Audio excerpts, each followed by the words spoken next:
Քրիստոնյա է։ Հիմա փորձեմ բացատրել։ Ատում են, որովհետև Հայաստանի Հանրապետության վարչապետ Նիկոլ Փաշինյանի համար եկեղեցին Աստծո տունն է եւ ոչ թե կառուցման մեջ ատկատ բռնելու միջոց։ Ատում են, որովհետև Հայաստանի Հանրապետության վարչապետ Նիկոլ Փաշինյանի համար Սաղմոսը աղոթք մարգարեություն է, օրհներգություն է եւ ոչ թե ռեպերտուարի ինչ-որ մի շանսոնի նման երգ, որ գողական բազարների ու փողի բազարների արանքում իրար մեջ կարող են ասել տրամադրությունները փոխելու համար։ Ատում են, որովհետեւ Հայաստանի Հանրապետության վարչապետ Նիկոլ Փաշինյանի համար քրիստոնեական արժեքները, պատվիրանները բացարձակ են։ Եվ ոչ թե ուղղակի քող, որոնց տակ թաքնվելով կարելի է անել դրանց ճիշտ հակառակը։ Այս ամենը նրա մասին է,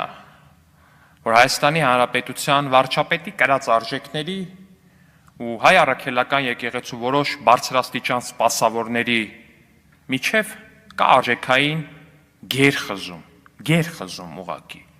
Ու այդ խզման առաջնային կետը հավատն առ Աստված։ Չգիտեմ, ինչքանով է շոկային իմ ասած, իմ համար շոկային էր, երբ որ ես դա բացահայտեցի։ Ինչքանով է օրինակ ձեզ համար շոկային, որ օրինակ Հայաստանի հայ առաքելական եկեղեցու կաթողիկոս Գարեգին բն փայլուն հարաբերություններ է ունեցել Ռոբերտ Քոչարյանի հետ, ով շատ պնդումների համաձայն աթեիստ էր։ Փայլուն հարաբերություններ։ Գարեգին բն, ով իդեպ օծվել էր կամ ձեռնադրվել էր հոկտեմբերի 27-ին 1999 թվականի։ Փայլունագույն հարաբերություններ է ունեցել աթեիստ Ռոբերտ Քոչարյանի հետ։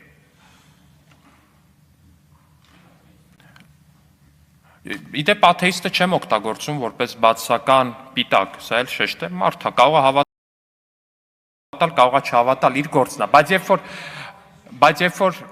դեռնվազն հանրագիտարաններում, բաց հանրագիտարաններում այդպես է գրված ու դրա մասին են վկայում նաև մի շարք տվյալներ, որ Ռոբերտ Քոչարյանը աթեիստ է, առնվազն կարծեմ դրվագներ կա, որ հրաժարվում է խաչը համբուրելուց եւ մնացած իր սահմանադրական իրավունքն է, կրոնի իրավունք։ Ամեն դեպքում սրա մասին չի խոսքը։ Խոսքը նրա մասին է, որ երբ որ կհիշեք, անհնար է Հայաստանում մարդ չկա, ով չի հիշում, որ երբ մարտի 1 էր տեղի ունենում, ու մարդիկ էին գնդակահարվում Երևանի փողոցներում, իրական քրիստոնյան, իրական քրիստոնեական հոտի առաջնորդը չէր կարող ուղղակի ծպտուն չհանել, հասկանում եք, չէր կարող։ Չէր կարող գոնե մի բան չանել, որպեսզի այդ ամեն ինչը կանխի։ Հիշում եք ինչ-որ մի ուղերձ, ինչ-որ մի դատապարտում։ 2 թե 3 օր առաջ էր, քանի օր առաջ էր, չեմ հիշում, ինչ-որ մի դրվագ էր եղել ցուցարարների հետ կապված, մի քիչ կոպիտ էին քաշել կամ նույնիսկ կոպիտ էլ չէին քաշել, մի քիչ քաշքշել էին։ Դատապարտում ենք բռնությունները։ Եվ մարտի 1-ը դատապարտեիք, պարոն Գարեգին բ. Ինչ չէիք դատապարտում։ Գիտեք ինչի չէին դատապարտում։ Որովհետև նույն Ռոբերտ Քոչարյանի համար թե եկեղեցին, թե Սաղմոսը, թե քրիստոնեական արժեքներն ու պատվիրանները նույնն են, ինչ եկեղեցական որոշ բարձրաստիճան սպասավորների համար։ Նրանք նույն ալիքի վրա են, նույն սանրի կտավն են, չգիտեմ, էլ ինչ նմանատիպ ասույթներ կա, բոլորը տվյալ դեպքում կիրառելի է։ Ու հենց սրանով է պայմանավորված, որ երեք տեղի ունեցավ այն ինչը պիտի տեղի չունենար,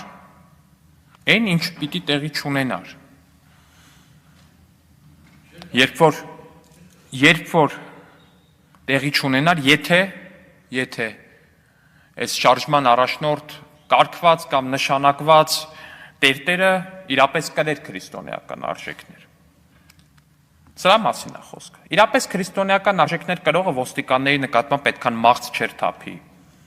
Նրա գլխավորած շարժումը չէր տարածի ոստիկանների ընտանիքների անչափահաս երեխաներով լուսանկարները, չէր հորդորի զանգել հայհոյել նրանց, երեխաներին տերորի ենթարկել ու կամ նմանատիպ բաներ անել, չէր անի ուղղակի, որտեղ դա ընդհանրապես ոչ մի կապ չունի քրիստոնեական արժեքների հետ։ Քրիստոնեական արժեքների մասին էր 2018-ի հեղափոխությունը նաև։ Երբ որ խոսվում էր սիրո մասին, խոսվում էր ոստիկանների նկատմամբ սիրո մասին ու համերաշխության մասին, դրա մասին էր, դա էր։ Բայց այստեղ մենք գործ ունեինք մարդկանց հետ, ովքեր թքած ունեն ինչպես իրենց քրիստոնյա հոտի վրա, այնպես էլ նույնիսկ այն մարդկանց վրա, ովքեր թեկուս, ինչ որ գումարի դիմաց, բայց համաձայնվում են գալ ու իրենց կողքը կանգնել։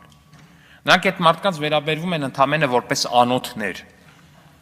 որպես անոթներ, որոնցից կարելի է քամել արյուն ու այդ արյունը փորձել քսել մեր ձեռքերին,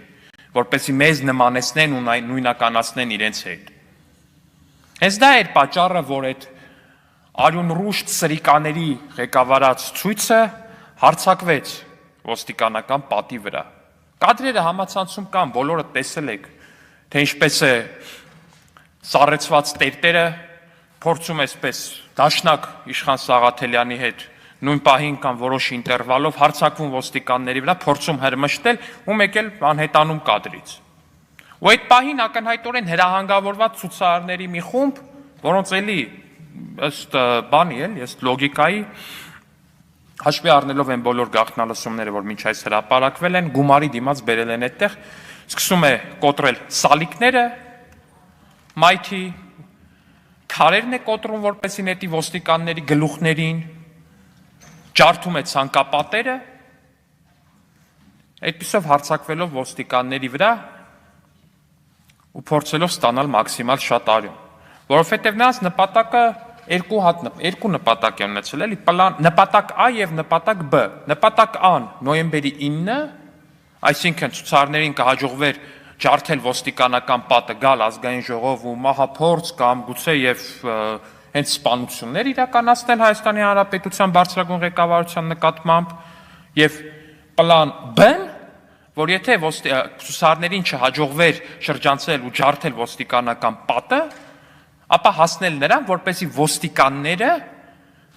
ինքնապաշտպանության դիմելով գնային այնպիսի գործողությունների, որոնց հետևանքով, որ կլիներ գոնե մեկ սակրալ զոհ։ Հենց դա էր պատճառը, որ երեք ցուցարարի ձեռքը վնասված, տեսել ենք ինչից, որ ինքը փորձում է վերցնել դժբախտաբար, ես անկեղծորեն ցավում եմ այդ մարդու համար, դժբախտաբար փորձում է վերցնել այդ գետնին ընկած ձայնային ռումբը ու ձեռքի մեջ պայթում, ակնհայտորեն երևում է, որ ձեռքը վրան է շատ վիրավոր է, երեկվանից այստեղ մեր գործընկերները ընդդիմադիր, որ միջև այդ մի չէին փայլել նրանք այստեղ գալով։ Ուղիղ 40 ժամ գոռում էին մարդու ձեռը կտրվել ընկել է։ Այդքան մարդու ձեռքը ոչ մի այդ պահին վիրավորվել էր, բայց իր վրա էր, հասկանում եք, կռում են այդ մարդու վրա, իրանք որտեվ երազում էին, որ այդ մարդու ձեռքը կտրվեր։ Ես չգիտեմ, մի հատ ճշտեք, որտեղ են վիրահատել այդ մարդուն, որտեղ այդ անդամահատությունը տեղի ունեցել, որտեղ է եղել այդ վիրահատությունը, մի հատ ճշտեք, խնդրում եմ, այդ ինչ պայմաններում է դա եղել։ Ես անկեղծորեն ասում, ես ամեն ինչ հավատում եմ, կատակ չեմ անում, ժողովուրդ ջան։ Ընդհանրապես կատակ չեմ անում, որ ես ամեն ինչ հավատում եմ, որովհետև չի կարող այդպիսի բան լինի։ Փոխանակ ասեն, աղոթենք, որ ամեն ինչ լավ լինի, շուտ տանենք բժշկական կենտրոն, մարդու ձեռքը վիրավոր, ասում, ձեռը կտրվել ընկել է։ Այդ տիեզերական մասշտաբի կռոց ուղակի մարդու առողջության հետ կապված, ես իմ կյանքի ընթացքում չեմ տեսել։